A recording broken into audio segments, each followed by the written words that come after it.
नमस्कार। Story bot में आपका हार्दिक स्वागत है। आज हम आपके लिए लेकर आए हैं आशापूर्णा देवी की लिखी कहानी वहम। आखिर तुमको यह सब करने के लिए कहा किसने था? अपने हाथ में एक चिट्ठी लिए भूपाल ने जिस तेवर के साथ अपनी प्रियतमा से यह प्रश्न किया, उसे प्रेमालाप तो किसी भी मायने में नहीं कहा जा सकता। कनक घबरा उठी। वह तेजी से रसोई घर से बाहर निकली, लेकिन उसने डरते डरते पूछा, क्यों? मैंने क्या किया भला? मेरी नौकरी के लिए तुमने अपने भैया के पास चिट्ठी लिखी थी, है ना? खूब रो धोकर और कलेजा पीटकर। मेरी और अपने भैया शब्दों पर भूपाल ने बड़ा जोर दिया था। कनक मन ही मन आहत हुई या नहीं, कहा नहीं जा सकता। उसने बड़ी सहजता से उत्तर दिया, अच्छा तो यह बात थी। तभी तो मैं कह रही थी कि आखिर मुझसे कौन सी चूक हो गई, और इसमें रोने गाने और झींकने वाली ओछी बात भला कहां से आ गई? मैंने तो उन्हें बस इतना ही लिखा था कि आप इतने बड़े दफ्तर के अफसर हैं, ढेर सारी जगहें निकलती ही होंगी। एक आध जगह के बारे में जरा इधर का भी ध्यान रखें। अगर ऐसा बता भी दिया तो ऐसा कौन सा बड़ा भारी गुनाह हो गया? गुनाह? तुम भला ऐसा कर भी कैसे सकती हो? तुमने तो मुझ पर बड़ा भारी एहसान किया है। मुझे तो तुम्हारा एहसानमंद होना चाहिए। भैया ने दो टूक जवाब लिख भेजा है, और वह भी अपने हाथ से। लो, पढ़ना है तो पढ़ो। और भैया को तो दोष दिया भी नहीं जा सकता। भूपाल की नौकरी चले जाने के बाद सुनील भैया ने कई बार उससे कहा कि वह उनके दफ्तर आकर मिले, लेकिन भूपाल ने भी जैसे कसम खा रखी है, अपने साला के अधीन काम नहीं कर सकूंगा। सुनील भैया भी आखिर क्या करें? और इसके बाद के 8 महीनों में किस तरह गुजर बसर हुई है, इसे कनक ही जानती है। कनक ने झाड़ पोंछा करने वाली नौकरानी को पहले ही हटा दिया था, जबकि नौकर खुद काम छोड़कर चला गया था। कनक ने यह भी सोचा था कि धोबी का बंधा बंधाया चक्कर हटा देने पर शायद कुछ बचत हो, लेकिन साबुन और सोडा खरीद पाना भी बड़ा कठिन हो गया है। धीरे धीरे और एक एक करके नाश्ता और जलपान, चाय और भात के संग साथ जुड़े रहने वाले दूसरे उपकरण धीरे धीरे गायब होते चले गए, और अब सिर्फ दाल से ही गुजारा हो रहा है। गनीमत है कि अभी भी उसे दाल कहा जा रहा है। अगर उसे जल कहा जाता तो कोई गुस्ताखी न होती। अपनी खातिर न सही, लेकिन बच्चों के चेहरे की तरफ देखकर कनक के जी में आता है कि वह दीवार पर सिर पटक कर अपनी जान दे दे। चीख चिल्लाकर रोया भी नहीं जा सकता। लोक लाज का लिहाज न होता तो वह कभी कभार बुक्का फाड़कर अवश्य ही रो लेती। कैसा हो गया था यह असहाय और अभिशप्त जीवन। उसने इतनी पढ़ाई लिखाई भी नहीं की थी कि अपने तय कुछ कमाने धमाने की कोशिश करती। निम्न मध्य वर्ग की घर गृहस्थी जिस तरह चला करती है, उसी तरह दिन कट रहे हैं। किशोरावस्था से लेकर जवानी तक, और जवानी से अघेड़ावस्था की ओर। शिल्पकला या दस्तकारी का काम भी उस स्तर तक नहीं सीख पाई कि उसकी बदौलत कोई सुविधा जुटा पाती। आखिर वह करे भी क्या? उसमें काम करने या सीखने की जितनी क्षमता थी, वह सब वह पहले ही कर चुकी है। अब शंख की शाखा और प्लास्टिक की जुड़वाओं चूड़ियों को धो धोकर पीने से कहीं किसी का पेट भरता है? तकलीफ के ये दिन कैसे भी नहीं कटते। एक एक दिन 1 साल की तरह बीत रहे हैं। ऐसा नहीं है कि वह सिर पर सवार दिनों को बाल की लटों की तरह झटक दे। उसे एक एक घंटे और घंटों में बंधे एक एक मिनट और सेकंड को झेलना था। स्कूल से वापस आते ही भात खाने देने का लालच दिखाकर बच्चों का मुंह सखाए बैठे देखना भी वह किसी तरह झेल रही थी। लेकिन जब स्कूल की फीस चकाए न जाने के अपराध में उन्हें वहां अपमानित कर घर वापस भेजा जाने लगा, तो वह जैसे तिलमिला उठी थी। और तभी एकदम से कातर होकर उसने भैया को चिट्ठी लिखी थी। अब इसमें बातें बढ़ा चढ़ाकर या रो धोकर भले ही न की गई हों, लेकिन उसमें हल्का सा उलाहना तो था ही। भूपाल के साथ इस बारे में कोई सलाह मशविरा करने का साहस भी वह जटा न पाई थी। पता नहीं सुनील भैया का क्या उत्तर आए। अगर बात बन गई या मौका मिला तो वह भूपाल से इस बारे में जरूर बताएगी। इतनी परेशानियों के बाद भी क्या भूपाल नरम नहीं पड़ेगा? कम से कम कनक के सामने तो उसे शर्मिंदा होना चाहिए, या फिर बच्चों की जिम्मेदारी की खातिर ही सही। इधर से तो एक तरह से निश्चिंत हो चुकी थी कनक। उसे अगर कोई चिंता लगी थी तो वह थी सनील की ओर से। अगर वह कहे कि नौकरी तो किसी की बाट नहीं जोहती, कनक बहन, या पेड़ों पर नहीं फलती, तो वह कर भी क्या सकता है? कहां से लाए वह तो यही कहेगा, मैंने जब कहा था। आखिरकार यही हुआ। चिट्ठी भी किसी दूसरे ने नहीं, भूपाल ने ही खोली थी। कनक ने बड़े कष्ट से अपनी स्वाभाविक भंगिमा को बनाए रखा, होठों पर जबरदस्ती मुस्कान लादकर और बनावटी भाषा कौशल के सहारे। उसने नकली गुस्से के साथ कहा, आखिर तुमने मेरी चिट्ठी को खोला ही क्यों था? कैसे नहीं खोलता हुजूर सरकार, वैसे इस चिट्ठी का इकलौता वारिस तो मैं ही था। भूपाल ने छुटकी ली। तुम्हारे करुणावतार भैया ने तो बड़े स्नेह के साथ मुझे बताया है कि बामन की गाय की तरह एक बड़ी ही शानदार नौकरी उनके हाथ में है। इसमें काम तो कुछ है ही नहीं, लेकिन तनख्वाह बहुत अधिक है। बस सारा कुछ मुझ पर निर्भर है कि मैं उन पर कृपा करूं और उस खाली कुर्सी को सुशोभित करूं। हे भगवान, तो तुम अब तक विराजमान हो। तुमने कनक की लाज रख ली। अगर भूपाल की बातों में इतना व्यंग्य न होता तो कनक की आंखों से खुशी के आंसू बह निकलते। उसने बड़ी मुश्किल से अपनी उद्विग्नता को छिपाते हुए चहल के अंदाज में कहा, तो फिर देर किस बात की है? मां, दुर्गा का नाम लेकर निकल पड़ो। किसे पता है कि देर हो जाने पर वह कुर्सी भी हाथ से खिसक जाए। अच्छा, दुबले पतले और नसीले हाथ को ऊपर उठाकर और मुट्ठी से अपने बालों को जोर से जकड़कर भूपाल ने कहा, और तुम भी फूल, तुलसी दल और गंगा जल लेकर तैयार रहना। फूल और तुलसी? कनक ने हैरानी से पूछा। क्यों नहीं भला? मनोकामना पूरी होने पर इष्ट देवता को संतुष्ट करने की यही तो रीत है। एकदम सीधी बात है। भैया की दया से रोटी और कपड़े की किल्लत जो दूर होगी। भैया क्या है, भगवान के भूत और भभूत हो गए। कनक ने तिल मिलाकर कहा, तो इसमें मजाक वाली ऐसी क्या बात हो गई? आखिर अपने लोगों और जान पहचान वालों को लोग नौकरी में लगाते हैं कि नहीं? और अगर उन्हें नौकरी लगवाई जाती है तो क्या वे नौकरी लेना नहीं चाहते?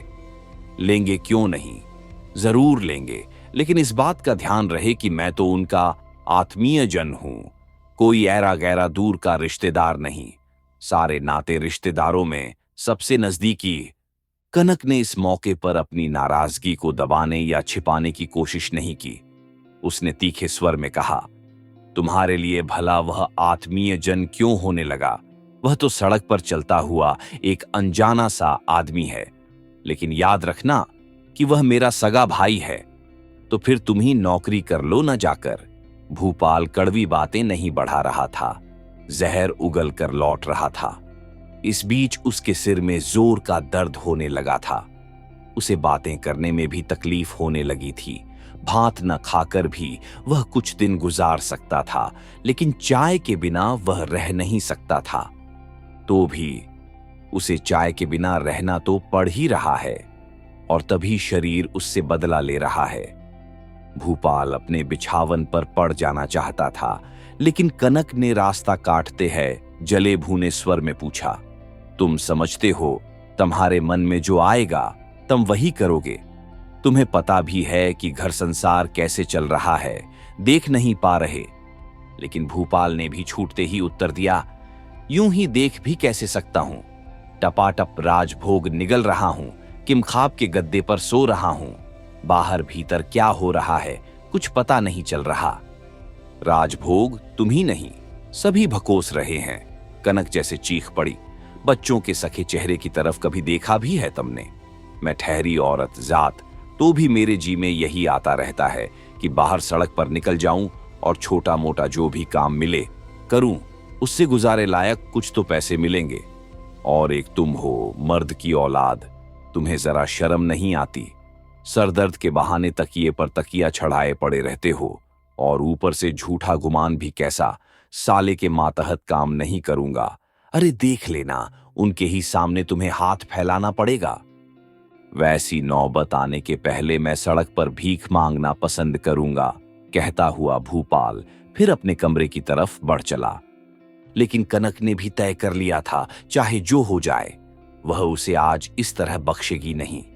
आज वह सारा आसमान सिर पर उठा लेगी। आज का एक एक पल कनक के लिए जहर की तरह है। इस जहर से भूपाल का चेहरा नीला हो उठा है। सचमुच वैसा ही अपमानजनक और मौत की तरह भयानक।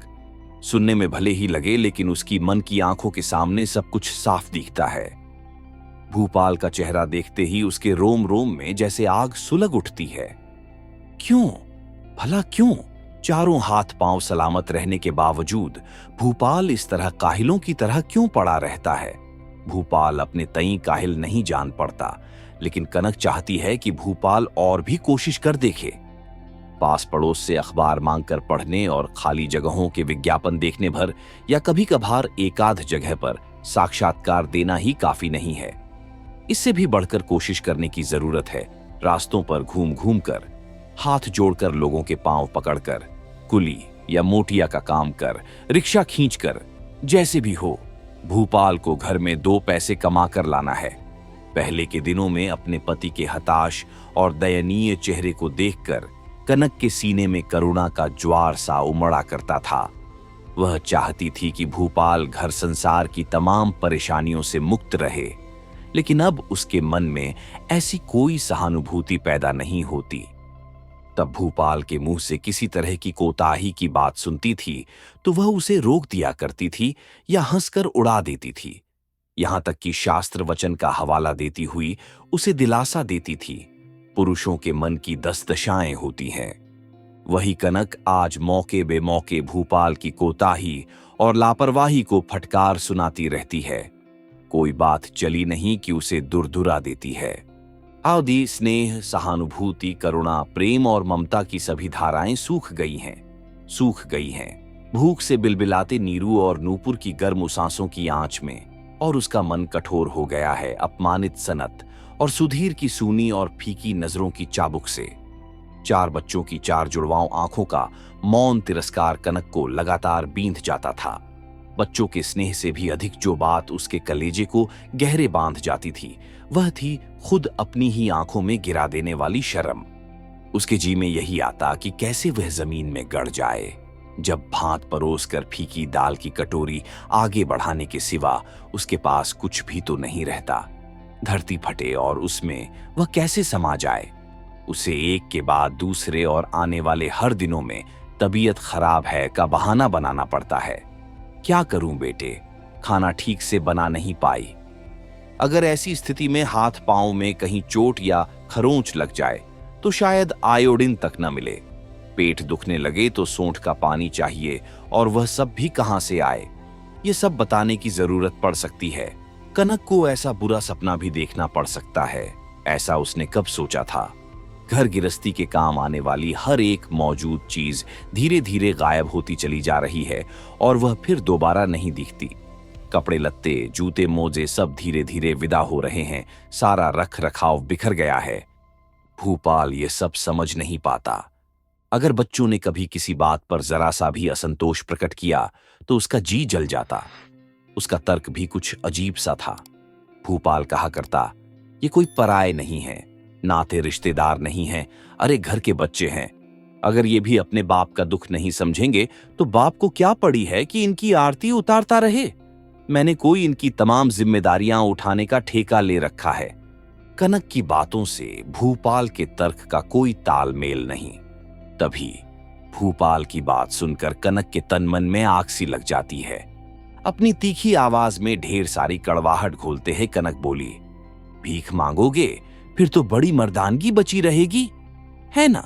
सारी हेठी तो भैया के दफ्तर में काम करते ही होगी, और भैया की नौकरी भी कैसी है, उनका पांव जो दबाना है, उनके तलुए में तेल जो लगाना है, कोई खास फर्क नहीं है।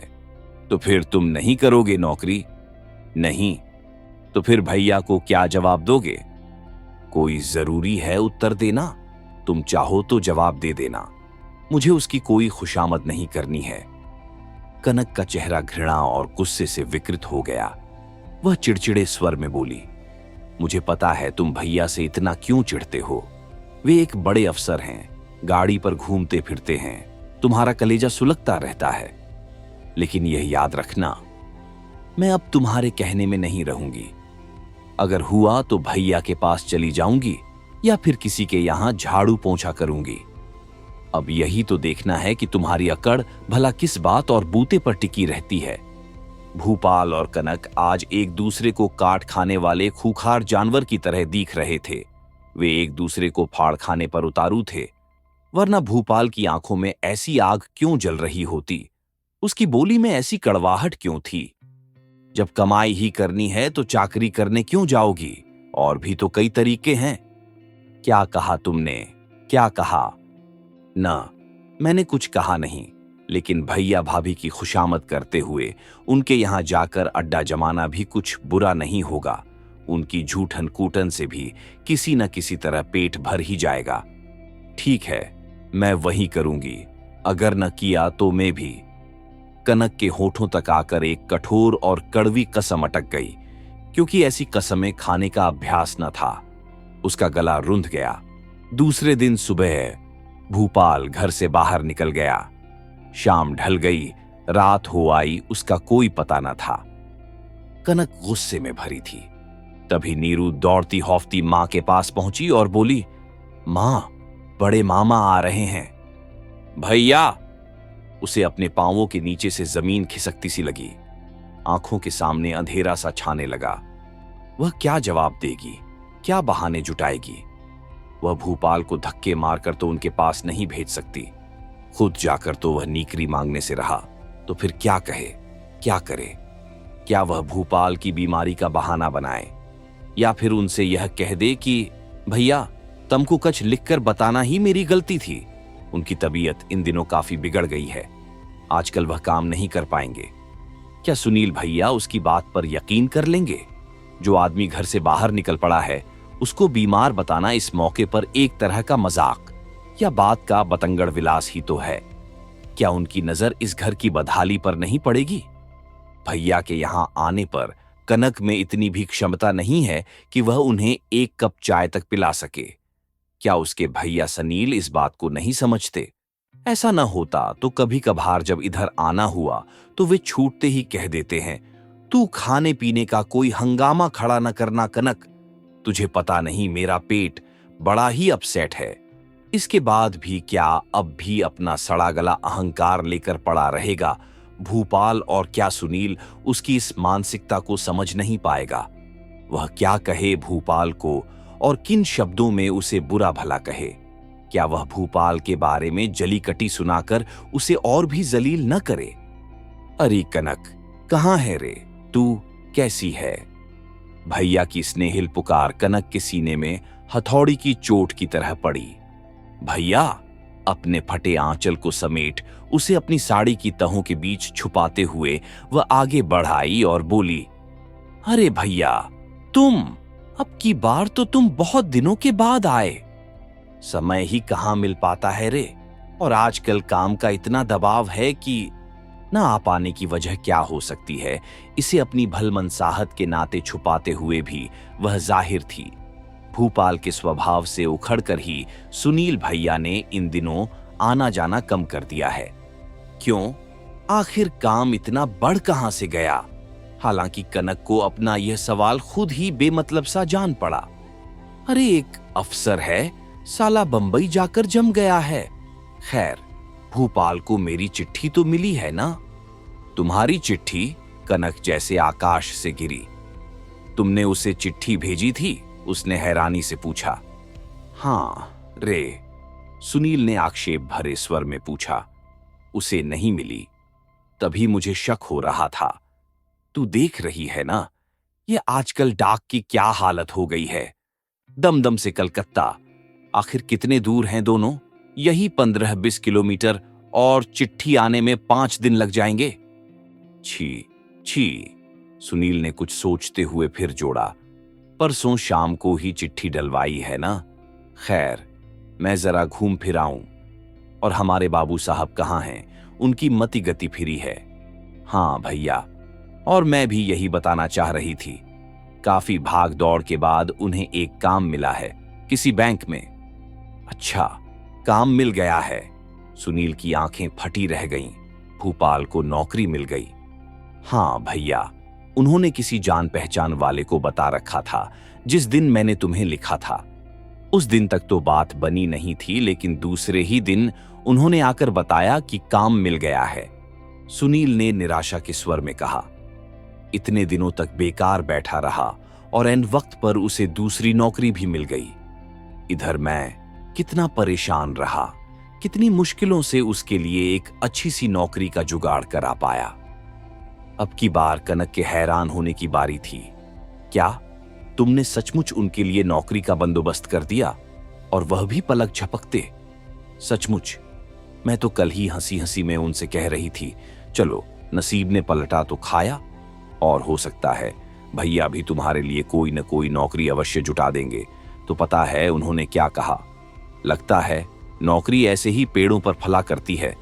बस यही तो 7 दिन पहले अर्जी दी थी और नौकरी मिल गई, और सचमुच ऐसा ही हा।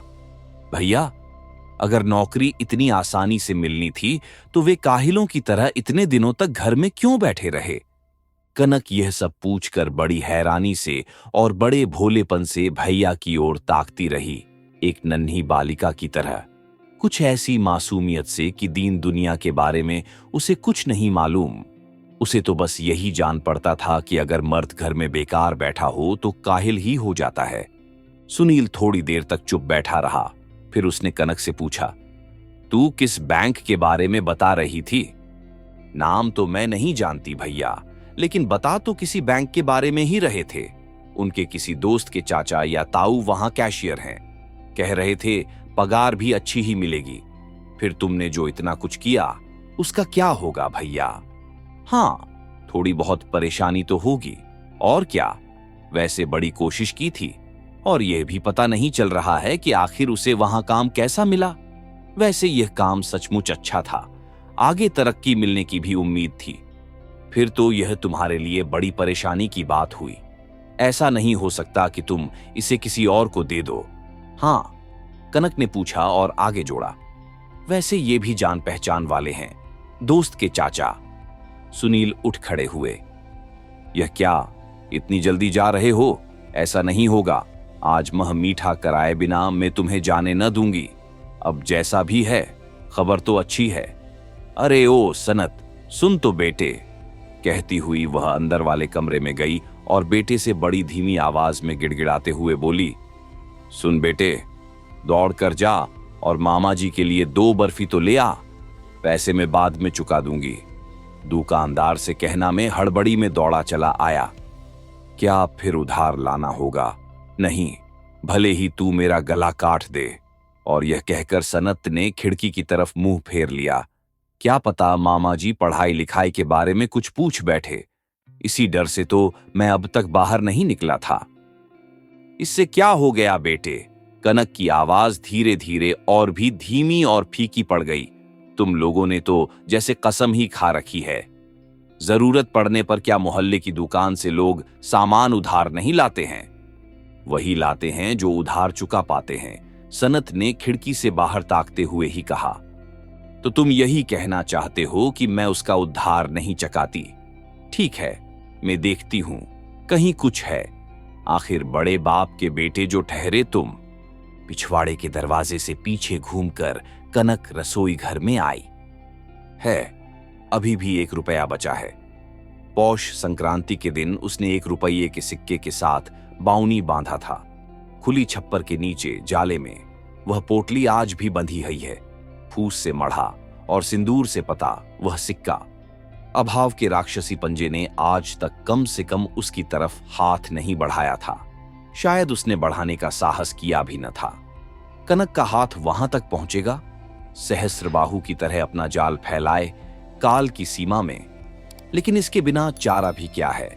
बाहर वाले कमरे में भैया बैठे हैं। पति को नौकरी मिली है, इस खुशी में वह उनका मुंह मीठा कराएगी, ऐसा ही तो कहकर आई है वह। सिक्का में लगा सिंदूर पोंछते पोंछते उसके पुराने आंचल में छेद हो गया, लेकिन तो भी उसे इस बात का संदेह था कि कहीं उसकी विवशता का अंतिम चिन्ह तो नहीं मिट गया। सिंदूर का वह दाग, कहीं दुकानदार इस बात को समझ तो नहीं जाएगा। और सनत, कहीं सनत इस बात को ना समझ ले। लक्ष्मी के नाम पर चढ़ाए गए रुपये से बर्फी मंगाकर खिलाने के बारे में वह कोई तर्क नहीं जुटा पाई। लेकिन क्या कनक भी कोई दलील दे सकती थी इस बारे में? लपलपाती आग के हाथों से अपने को बचाने के लिए आदमी पानी में क्यों कूद पड़ता है भला? और तब तैरना जानने और न जानने का सवाल ही कहां रह जाता है? क्या उस समय डूब जाने का डर होता है? अगर आपको यह कहानी पसंद आई हो तो लाइक करें, कमेंट करें और स्टोरी बॉट चैनल को सब्सक्राइब करना न भूलें।